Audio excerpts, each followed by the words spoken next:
So we just came back from the Baptist church. We went up top with the watchers. And it was interesting. It was interesting to watch the people.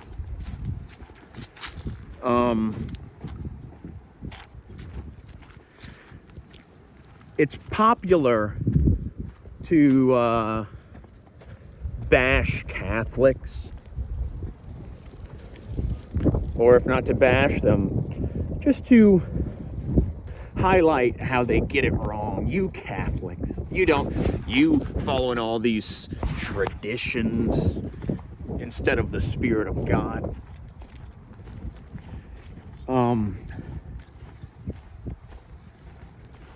Protestants are the same thing. They do the same thing. And this occurred to me today when I was sitting with the watchers.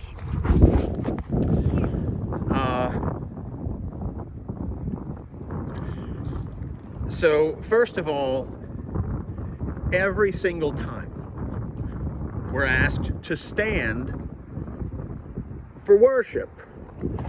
Now, to them, worship means singing songs. To stand for worship means to stand up and sing songs about how you love Jesus. And I don't think it means what they think it means. But that's the first thing I noticed. Everybody stands, they say stand. So compulsive standing is what that is. They're not making you, but they expect you to. They expect you to. And they ask you to. So today, for the first time, I didn't stand. I sat. It was funny. You know, because I still sang the songs. We always sing the songs. Especially at this church, the songs are always really good. That's the first part of a litmus test for any church is, do the songs truly glorify Jesus? But here's the thing, though.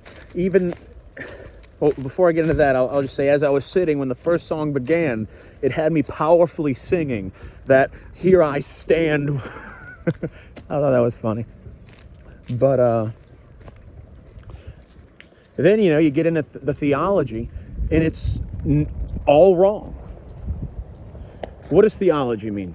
The means God. Ology is understanding. It isn't even theology. What people call theology isn't theology. They have no understanding of what they're talking about. They're all schizophrenic. They're literally schizophrenic, and I don't say this to be mean. I'm just describing the state of the mind and the body being divorced. They're divorced from God. So here's another way. Here's another way in which they are like the Catholics, divorced from God. When they pray, they close their eyes, and they either speak words at God or to Him, or they just close their eyes and lower their head while another person speaks. So to pray is to speak words aloud, or to speak them in your head, but you're directing it at some exterior force, which is God. This is all very Jewish.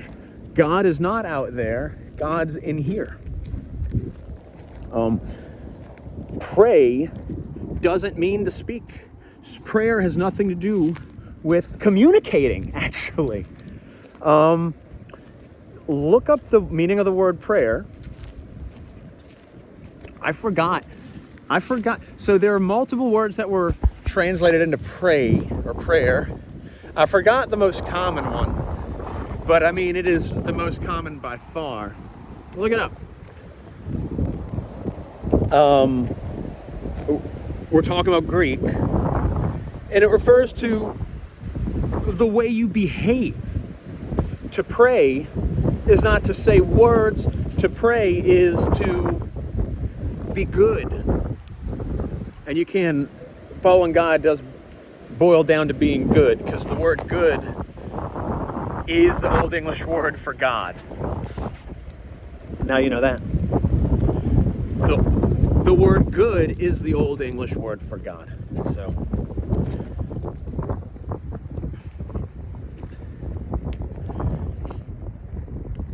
So by turning away from your selfishness, serving others, this is prayer. Of focusing on what is practical and good as opposed to anything else, that is prayer. It has nothing to do with what you say. Turns out God actually doesn't care what you say. You actually don't even know what you're saying when you speak. He cares about what you do. So anyway, freaking sand. I'm up there with the watchers, and I'm having these thoughts, and the pastor, the doctor, he comes and he starts to sermonize. Is that a word? Dr. Pastor comes and he says, we will begin at Luke 2:8. And one of my children says, when are there going to be more songs? And the other one says, when are we going to leave? And I was like, yeah, what are we sticking around here for? And so we left. And, when are there going to be more songs? Always and forever. Whenever you want, son. Feel free to sing at any time. But I had come to understand it with crystal clarity, a thing that I've known since the very month that I was saved. But it's funny how you understand a thing for a long time, and then one day you kind of I don't know, you suddenly see it at a distance better than you've ever seen it before. I'm in the desert. I've been going through this desert. It's so hot. I'd much rather be a slave than to be here. At least I wouldn't be hungry. What was I saying? All these Christians are the same. As long as you're meeting in a place made by Masons, and they're telling you Jesus was an individual and is not all people united in the love of God, then they're fake. And then it's all fake.